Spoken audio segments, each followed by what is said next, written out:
ایک لڑکا جب 13 سال کا ہوا تو اس کے باپ نے اسے بلایا اور ایک پتہ ہاتھ میں پکڑا کر بولا کہ جاؤ ادھر ایک بہت دانا آدمی رہتا ہے، اس کی حکمت دنیا بھر میں مشہور ہے، اس کے پاس جا کر اس سے یہ سیکھو کہ خوشی کیا ہے اور کیسے اسے پایا جا سکتا ہے۔ وہ لڑکا پتے کو سمجھنا شروع ہوا۔ وہ کسی صحرا میں ایک محل کا پتہ تھا۔ لڑکا نکل کھڑا ہوا۔ وہ 40 دن مسلسل صحرا میں سفر کرتا رہا۔ آخر کار وہ اس پتے پر پہنچ گیا۔ اس نے دیکھا تو سامنے ایک بہت عالی شان وسیع و عریض محل بنا ہوا تھا۔ وہ محل کے اندر داخل ہوا تو دیکھا کہ ہلکی سی موسیقی لگی ہوئی تھی اور ارد گرد جوک در جوک لوگ جمع تھے۔ اس نے بالکل بھی یہ سب تصور نہیں کیا تھا۔ اس کا خیال تھا کہ اندر مکمل سناٹا ہوگا اور کوئی بوڑھا سا دانا بابا بیٹھا ہوگا جو اسے حکمت کی 2-4 باتیں بتا کر چلتا کرے گا۔ ادھر تو ماحول ہی الگ تھا۔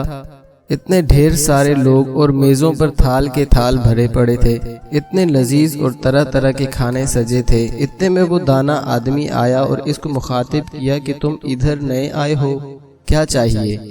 لڑکے نے ساری کہانی سنا دی کہ میرے باپ نے مجھے آپ کے پاس بھیجا ہے کہ میں خوشی کا مفہوم سیکھ کر واپس جاؤں۔ اس آدمی نے اسے بولا کہ دیکھ لو میرے کتنے مہمان آئے ہوئے ہیں، میرے پاس زیادہ وقت نہیں ہے، تم ایک چمچہ ادھر سے اٹھاؤ اور اس میں 2 قطرے زیتون کا تیل ڈالو، پھر وہ چمچہ اپنے سیدھے ہاتھ میں پکڑو، تم نے یہ تیل کسی صورت نیچے نہیں گرنے دینا، ساتھ میں میرا محل دیکھو، بہت خوبصورت بنایا ہے میں نے، شاباش، ابھی جاؤ، جب محل دیکھ لوگے تو پھر میرے پاس آ جانا، پر یاد رہے کہ تیل کی ایک بوند بھی نیچے نہ گرے۔ لڑکا گیا، میز پر سے ایک چمچ اٹھایا اور اس میں ایک پیالے سے 2 قطرے زیتون کا تیل بھر لیا، پھر وہ سیڑھیاں چڑھ کر اوپر گیا۔ اتنی سیڑھیاں تھی کہ ختم ہونے کا نام ہی نہیں لیتی تھیں۔ ہر منزل پر ایک زبردست منظر بنا ہوا تھا۔ یہ ادھر ادھر پھرتا رہا اور پھر واپس آ گیا۔ اس آدمی نے اسے دیکھا تو اپنے مہمانوں میں سے اٹھ آیا اور اسے بولا کہ ہاں بھائی، اب ذرا مجھے یہ بتاؤ کہ تم نے کیا کیا دیکھا۔ لڑکا بولا کہ میں آپ سے جھوٹ نہیں بول سکتا، مجھے سارا وقت ان تیل کے قطروں کی فکر لگی رہی تھی اور میں کچھ بھی نہیں دیکھ پایا۔ میں اوپر گیا، نیچے آیا، کسی ایک چیز کو بھی آنکھ بھر کر نہیں دیکھ سکا۔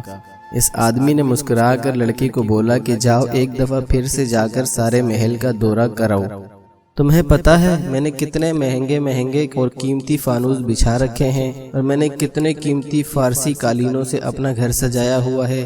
میرا باغ جا کر دیکھو، 10 سال لگا کر سب سے ماہر باغبان نے اسے اتنا نکھارا اور سنوارا ہے۔ میری لائبریری جا کر دیکھو کتنی عالی شان ہے۔ ادھر جو کتابیں میں نے جمع کی ہیں وہ دیکھو کتنی قدیم اور قیمتی ہیں۔ جاؤ شاباش۔ لڑکا ہاتھ میں چمچ پکڑ کر اس میں پھر سے 2 قطرے تیل ڈال کر چلا گیا۔ اس بار اس نے پورا محل بغور دیکھا اور یہ حیران ہو گیا۔ جب واپس لوٹا تو اس دانا آدمی نے اس سے پوچھا کہ اب کی بار کیا دیکھ کر آئے ہو؟ لڑکے نے جواب دیا کہ میں نے دیکھا کہ کتنی بھانت بھانت کے پھول آپ نے باغ میں اکٹھے کیے ہوئے تھے، اتنے خوبصورت قالین، اتنے پیارے فانوس، میری تو آنکھیں خیرہ ہو گئیں۔ آپ نے واقعی بہت زبردست محل بنایا ہے۔ دانا آدمی نے پوچھا کہ چمچ کدھر ہے؟ اس لڑکے نے ہاتھ آگے کر کے دکھایا۔ دانا آدمی نے بولا ذرا دیکھو اس میں اب تیل ہے۔ لڑکے نے دیکھا تو چمچ خالی تھا۔ وہ شرمندہ ہوا اور اس نے بولا کہ میں باقی سب کچھ دیکھ رہا تھا کیونکہ آپ نے بولا تھا کہ جا کر سب کچھ دیکھو۔ اس حکمت کے بادشاہ نے بولا کہ بیٹے اب میری بات غور سے سمجھو کہ خوشی کیا ہے۔ تم جو اتنی دور سے میرے پاس یہ سبق سیکھنے آئے تھے کہ خوشی کا مفہوم کیا ہے، یہ ایک گہری بات ہے اور اسے سمجھانے کے لیے ہی میں نے تم سے یہ سب کچھ کروایا ہے۔ خوشی یہ ہے کہ اس چمچ سے ایک قطرہ بھی نیچے نہیں گرنا چاہیے اور تم اس دوران جتنا کچھ دیکھ سکتے ہو اسے دیکھ بھی لو۔ تمہیں دونوں میں توازن برقرار رکھنا ہوگا، یہی زندگی کا مقصد ہے، اور جب انسان اس مقصد کو کافی حد تک پا لیتا ہے تو وہ خوش اور مطمئن رہتا ہے۔ اس کہانی میں اصل مقصد یہی تھا کہ چمچ میں 2 قطرے تیل انسان کا ایمان ہے۔ اس ایمان کو خدا نے ہر انسان میں پرویا ہے۔ انسان دراصل سانچے ہیں، ہر سانچے میں یہ 2 قطرے ایمان کے پروئے گئے۔ جب ساری روحوں کو تخلیق کیا گیا پھر رب نے سب کو اس دنیا کے امتحان میں ڈال دیا۔ اس دنیا کو خدا نے بہت حسین و جمیل بنایا تاکہ یہ ہماری آنکھیں خیرہ کر دیں اور دل موہ لیں۔ جب اس دنیا نے دل میں زیادہ گھر کر لیا تو ایمان کا بیڑا غرق ہو جائے گا، اور جب بھی ایمان نے دل میں زیادہ گھر کر لیا تو انسان اللہ کو مقرب ہو جائے گا۔ اللہ سے یہ مانگو کہ ایسی ہدایت دے کہ تم دنیا اور آخرت دونوں میں پرسکون زندگی بسر کر سکو۔